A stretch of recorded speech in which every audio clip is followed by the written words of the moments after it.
Good morning, everybody. John Swift here. Today I'm on Indian Beach Road, I believe, sort of North Sarasota area. There's a lot of interesting houses like this house. A lot of older houses, I would say. Some built maybe in the 20s, some built in the 30s. Kind of the old style, if you want to call it that.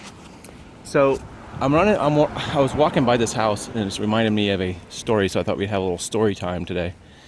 See how this is kind of a big two-story. So, it looks like she was waving at me. So, way back in the 90s, I think, when I was about 22, 23, I got invited to a Halloween party. And it was at a house similar to this. I've actually been through this neighborhood dozens of times looking for that house, and I still can't find it. I'm wondering if they tore it down. It's a possibility it's been torn down, but I just haven't been able to. I sort of remember it was on a street that had a kind of a curve. It was, instead of being a straight street, it was a curved street, and I remember the street. I don't remember exactly which street it was, but it was a long time ago, early 90s maybe. As the story goes, I was invited to a Halloween party. So I didn't know where it was, but it was one of those things where, oh great, leaf blower guy.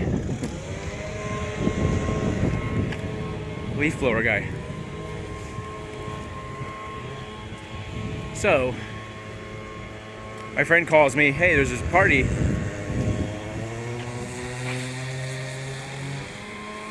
There's a guy on a gasoline-powered scooter over there. It's funny, when I started rolling tape, I didn't hear any of these noises, but now it just suddenly got noisy. I'll just have to talk a little louder. So my friend calls me. There's a Halloween party. My friend comes to pick me up. My one friend Jason and my one friend Brian. I think they both decided to be dressed as babies, believe it or not. Basically, a diaper, tennis shoes, and that's it. It's sometimes when you think about the memories of stuff you did when you were young, it seems kind of insane. My friend worked out a lot, so he looked pretty good. I don't remember if my other friend maybe wore a white t-shirt or something, but I guess it was a way of showing off, just wearing a diaper, no shirt. Kind of crazy. I think they're doing some kind of tour of homes over here. Quite a few cars on the street, if you look down the street here. They have these tour of homes where people show off their houses or something for charity or something. Anyway, so my friends pick me up. We cruise over here. I didn't know I didn't drive, so that's why I don't know where the house was. It's a long time ago too. Look at this blue house over here. That's kind of pretty. Very interesting homes in this area. So we get to the party. Like I said, it was in this big, I think it was a 3-story actually. It's one of those 2 stories that it had one of those little tiny towers sort of to the top floor was like one room, regular 2-story, like full-size 2-story with a little small tower. So we go in there, there's a live band in the house, which is pretty rare I would say for my experience in this area, that people have these big house parties, except for people that are like kind of rich people that have, poor kids that are going to, college age. Anyway, so it was a pretty awesome party. I can't remember if they had a cover, but they did have beer and everything. It might have been like a $2 cover charge or something. It was awesome though. They decked the whole house out with, spider webs and spiders and pumpkins. It was look at this house. This must be on the tour here.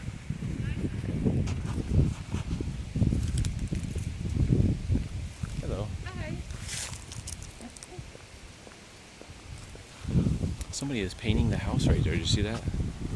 This is a pretty neat house. I can definitely say with almost certainty this house was probably built around the 20s, maybe even earlier. Could be in the teens, the 1919s. All right, so we got away from the windy shore. So It's a pretty neat looking house over there too. This actually reminds me of the area where the house was. See, there was a street, and then it had sort of a split in the streets like this. All right, so let's not make this story like half hour. So we go to the house. Like I said, it was decorated like the ultimate haunted house type of thing. They let you go anywhere you wanted. They had a back patio and everything, and they had a keg there. So we're hanging out. Nobody seemed to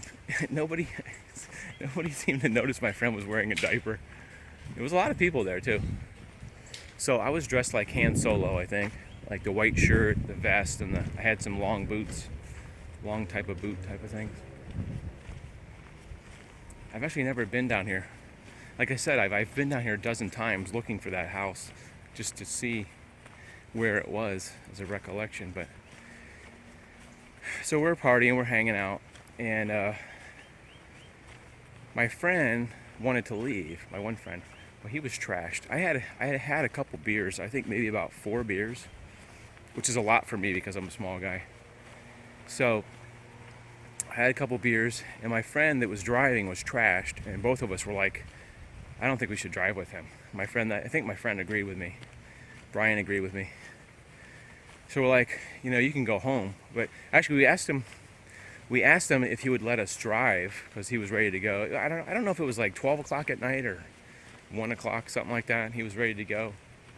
So we said, forget it, dude. If you're not gonna let us drive, we're not gonna drive with you. You're too drunk. So he was like, screw you, man. I'll screw you. So he left, and we were there by ourselves. So we were actually walking around looking for a ride, asking people. And I think there was a friend of mine from high school. I think her name was Tanya, and we were asking her if she'd give us a ride. But for some reason, that didn't work out. So my friend met a girl there, and he was trying to like hook up with her. It was one of the best parties I've ever been to. I can't remember the specifics. I didn't hook up with anybody or anything like that, but all right, so keep the story going. So my friend met this girl. She needed a ride home for some reason. I think her ride must have left too. So for some reason, somebody held up a pair of keys, and they were like, is this anybody's keys? It was a Jeep. Dude, what is that? It's a Jeep. Okay, I just got goosebumps. Check that out. Okay, the story involves a Jeep. I think this is a Jeep Cherokee. This is freaking me out now. This looks like a vintage one too, right? Isn't that a Jeep Cherokee? I'm not sure. Is that a smaller version of a Jeep?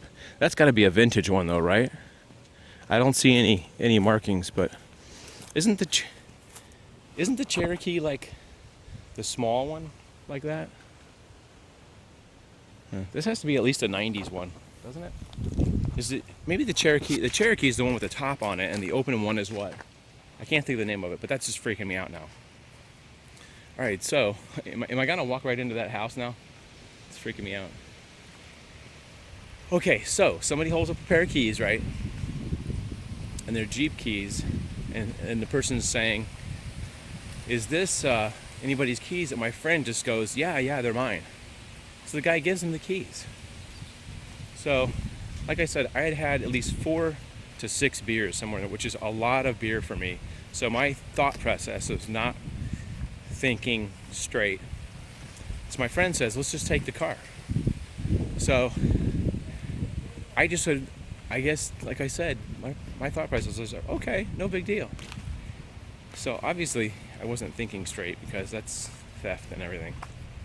I guess I wasn't thinking of it that way. I was thinking of joyriding. So my friend's like, yeah, I got a Jeep. And I don't even remember if he told the girl that it wasn't his car. I don't even remember. I think he was just trying to be cool and be like, yeah, I'll give you a ride. I got a Jeep. So believe it or not, we just walked down the street. 5 or 6 spaces down, there's a Jeep sitting right there. And I almost think it was red too. And that's freaking me out because that's a red Jeep right there. Like, that is weird. That is super, super weird. All right, now we're at Bon Air Avenue in Indiana Lane. If you're following along where we're going, might as well cruise down this way. So we Cruise up to the Jeep. He sticks the keys in the ignition, and it's the right car. So he just starts it up, and I'm just like I said, I don't know where my head was at. It was too much alcohol. Just a really dumb thing to do. Starts the car up. So we start cruising. We drive over to the girl's house, I guess, wherever she was staying. Drop her off. And we're driving around. My friend's like, what should we do now? We should just leave it. And I'm like, no, dude, that's like theft.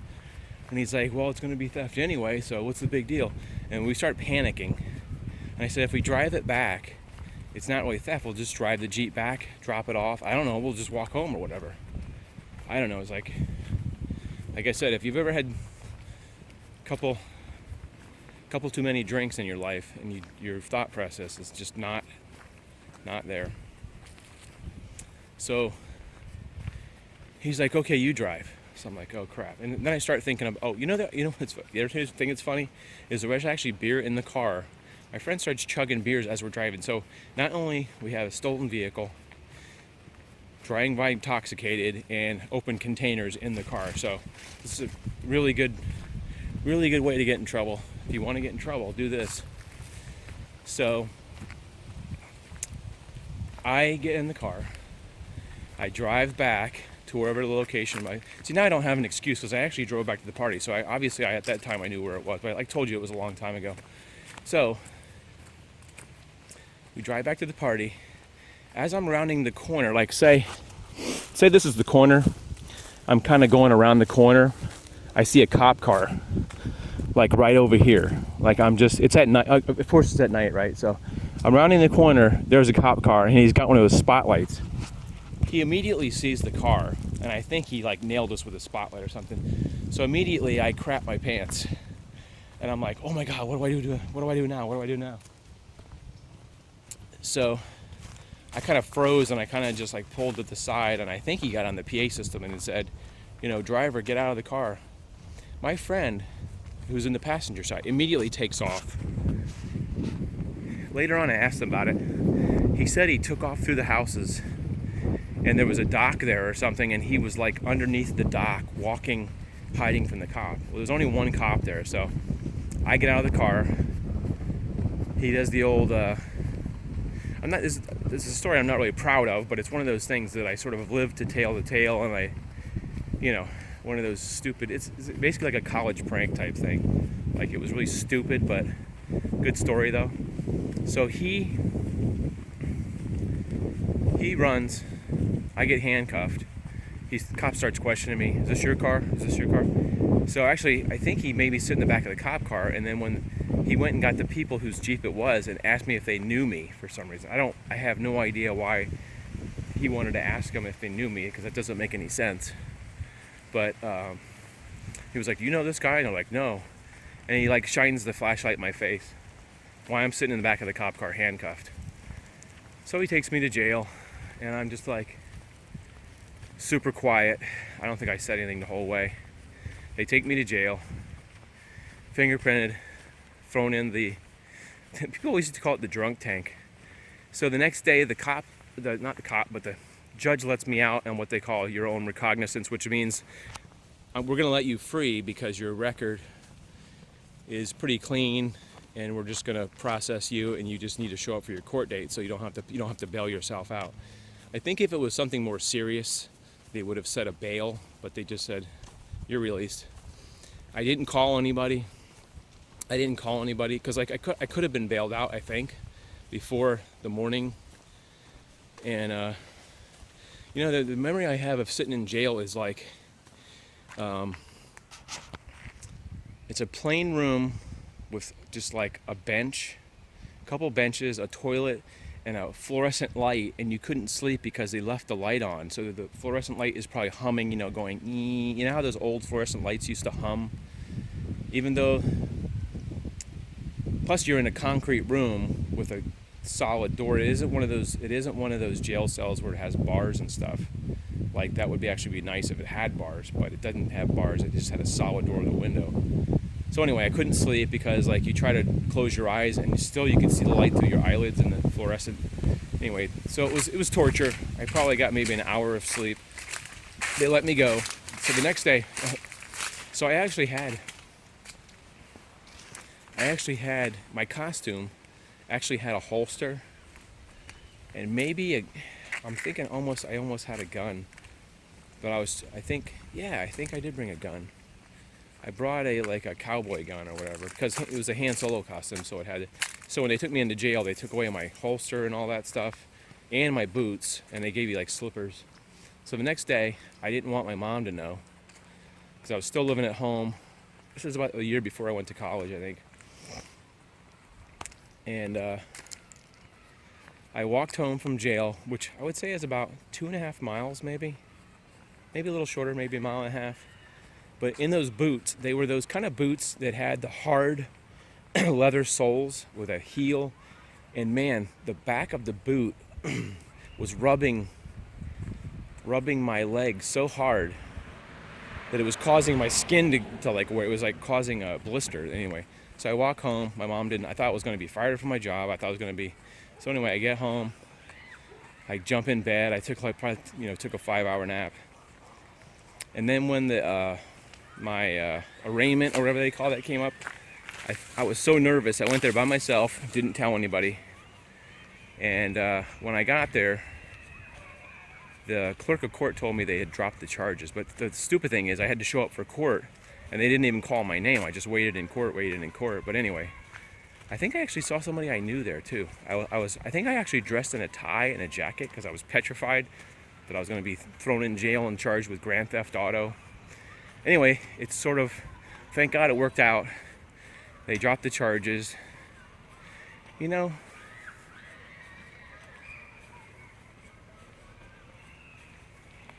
all right, so maybe I skipped over a little part. When I went before the judge, when I was released on my own recognizance, the judge asked me what was going on, and I told him it was like a joyride, because technically we took the car, drove it around, and came back. That's what they used to call joyriding.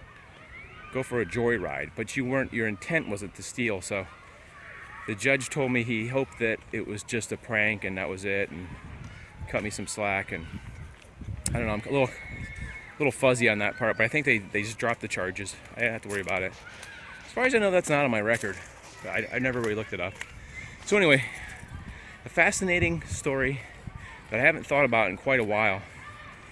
It makes me want to ask my friend again about that if I could find him. Look at this little turtle. A turtle sculpture. Look at that. A metal turtle sculpture. All right, so that's the story for today. How long did it take me to tell that story? Let's see. 13 minutes. That's pretty good. Not bad for the scale. It usually takes me 2 hours to tell a story. All right, so I hope you guys are gonna have a great weekend. Get a hold of me on social media if you want, or email me, or leave a comment. What did you think of this story? Was it a good story? Did I drag it out too long? Let me know. Have a great weekend, guys. I appreciate you guys watching. Have a fantastic week. Love you guys. We'll see you. Have a good one.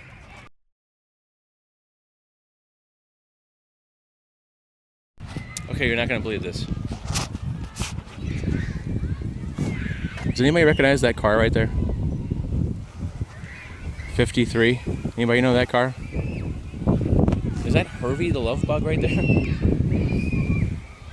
It looks like it, doesn't it? It's white with the I'm not sure what his number was, but anybody remember the Disney film Herbie the Love Bug? I mean, who doesn't know that if you're old enough? Is that Herbie the Love Bug right there? It's funny the things you see when you're just walking around, jogging. We'll see you guys later.